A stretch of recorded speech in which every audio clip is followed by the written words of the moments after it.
when you're doing inclusionary zoning. So I think we had a missed opportunity on those pieces, but I do think I released a housing plan about a month ago, laid out 7 things that we need to do in the city about middle income housing, affordable housing. Those are the critical things that have to happen, and that's exactly what I think we need to do. And I think there's a lot of work to be done on housing because we're falling short and we don't have enough housing in our city, and definitely not enough affordable housing.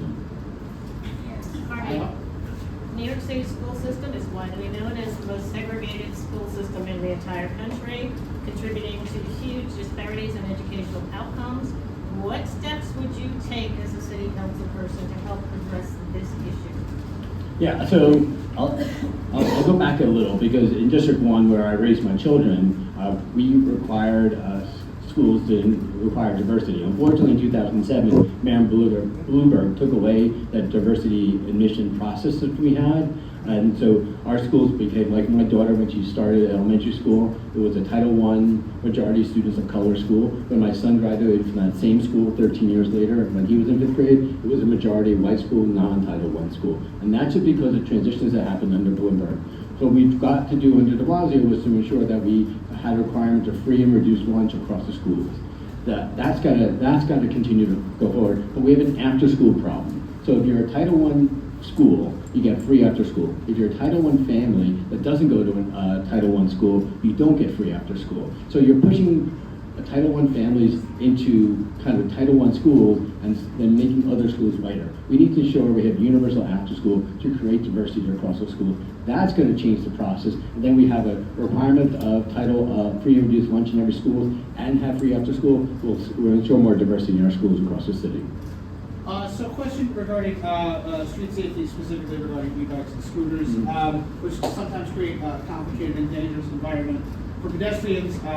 What are some meaningful improvements you as the city council member can do to make sure that pedestrians feel safer when crossing the streets?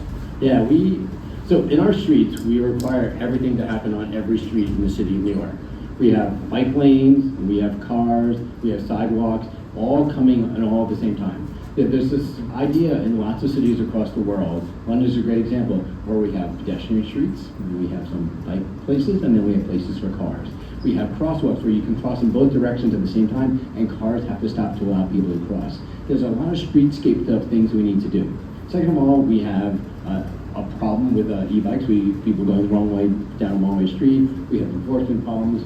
We need to ensure, especially for people who are on rental devices, that their GPS tracked. So if you have a rental company, that those are being tracked. We need to make sure that street safety happens in response. So if I'm on a Joco or a city bike, I'm going the wrong way down a one-way street, that bike can be tracked. We can find out what the person's doing because it's dangerous potentially to the pedestrians and dangerous to the public. And then we need to have better oversight.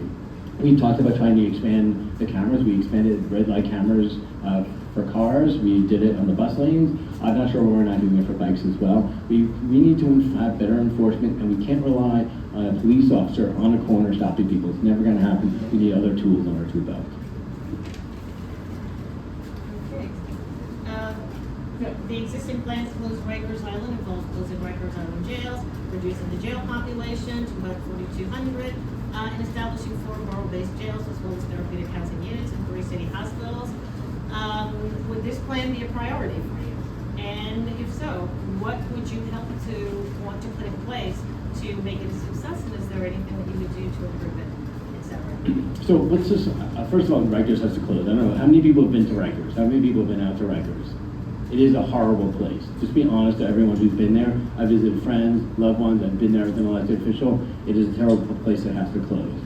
We also have a mental health crisis, right? We have a mental health crisis. It is not being resolved on Rikers Island. It is not being resolved on the streets of New York. We have a crisis that has fixes. On Wednesday, I released a mental health plan. We talked about a 6-part component plan to deal with the mental health crisis. If we deal with mental health issues as a mental health issue, and we deal with criminal justice issues, we can separate those populations. And people who need mental health support can get that support. People who have done criminal activity can go to a borough-based jail and ensure that they get to trial, and then they get convicted, they can go to a prison upstate. But we need to separate these out and make sure that happens. And the borough-based model makes sense. I've been to Rikers where people were supposed to get arraigned that day, and they never got from Rikers to Center Street to get their arraignment, to get the bail to be discharged. We are spending over $500,000 a year per person on Rikers Island. It is a waste of our money, it's a waste of our resources. Think about how people can go to college. We can make CUNY free, and for this costs us per student, it's like $30,000, but we're spending $500,000 to send someone to Rikers. There's definitely a better way, closing Rikers, opening up local jails, ensuring that we don't spend the money back and forth to get people from Rikers to the courthouse, and then it's creating a mental health system that works. Making sure we do a real street outreach program, making sure we have real mental health planning, and making sure that when someone is leaving Rikers, there's a real plan for reentry. Example, this guy Ramon Ramirez, who people remember, stabbed and three people he killed in New York. We did not have, that person was arrested, kept on bail, convicted, on Rikers, went to a mental health unit, and they somehow Rikers released him to the men's shelter here on 30th Street in our neighborhood. Within a month of going to the men's shelter, he stabbed and killed 3 people. He had serious mental health issues. There was not a real release plan for supportive housing to ensure he can take medication and get the support they needed, or if he needed to be involuntarily committed, to get the support he needed to do that. That's a plan. What we have right now is not a plan that's not helping New Yorkers and helping us all.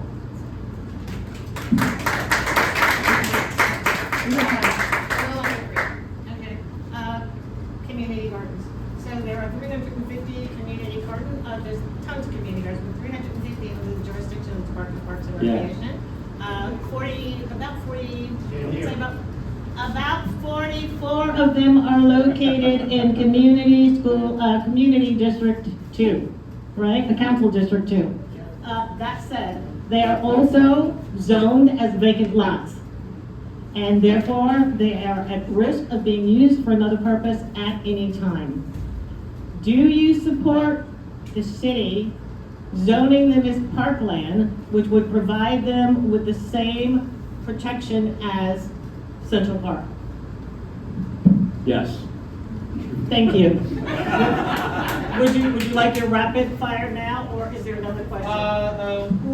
Last question about climate change. Given that District 2 was heavily underwater during Superstorm Sandy, what additional protections would you propose for flood mitigation in District 2?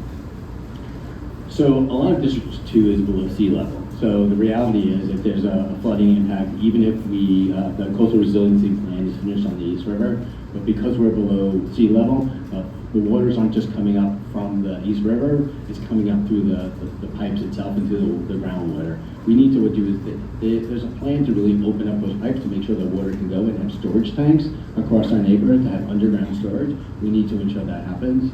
We're also going to need to ensure part of the mitigation that we've been asking for is how we create flood walls along the way. There's a flood wall right at Asher Levy, but nothing below 14th Street, which is going to be a berm. So there's opportunities to create more flood walls, and this idea, if you're holding water back and it's coming in like thank you, it's coming in like Sandy did, sooner or later it's going to come over the flood wall, and then we're in worse trouble. What's the plan to get the water back out? And that's part of the release plan that needs to be put in place. 1 minute close. Go for it.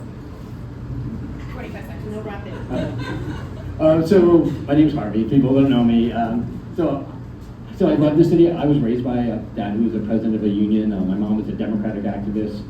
I ran a homeless shelter, went to foster care, talking about systemic change, went to law school, focused on systemic change. Those things we'll be able to do in Albany, but we have some real challenges here in New York City, and I'm running for council to fix those challenges, whether it's a housing challenge, a mental health challenge, a public safety challenge. Those are things we need to fix for us, for our families, for our loved ones, and I hope that the work I've done and will continue to do has shown that I have the leadership skills and knowledge to do this work, and I hope I've earned your endorsement. Thank you all. Thank you very much.